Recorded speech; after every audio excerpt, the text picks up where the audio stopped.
In today's video, I'm going to teach you how to add appointment scheduling option to Squarespace.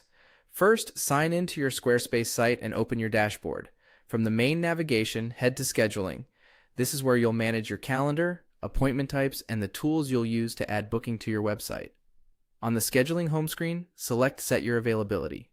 Here, choose the days you take appointments and the start and end times for each day. Think of this as your regular office hours.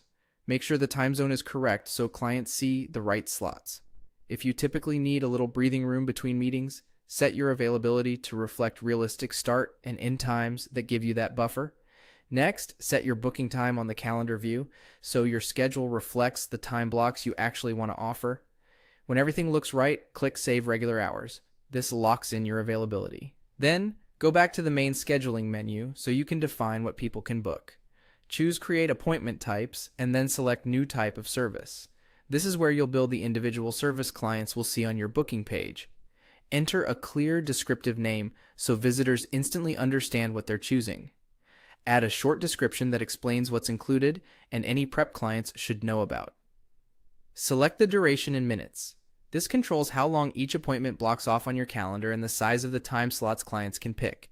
If you charge for this service, enter the price amount. If it's complimentary, you can leave it at 0. When the details look good, click Create to add the service to your booking catalog. Back on the appointment types list, you'll see options to share your scheduler. You can use a direct scheduling link if you want to send clients to a standalone booking page. For embedding the scheduler on your site, click Embed Scheduler, then click Copy to grab the embed code. Now switch back to your Squarespace website editor. Open the page where you want bookings to appear and add a new block. Choose Embed. In the Embed block, click the pencil icon to edit. Then open the code snippet or embed data option. Paste the code you copied a moment ago into the field provided. After you paste it, the booking widget will load inside the page so visitors can pick a service, select a time, and book without leaving your site. That's it. Your availability is set, your services are defined, and your scheduler is embedded directly on your Squarespace page.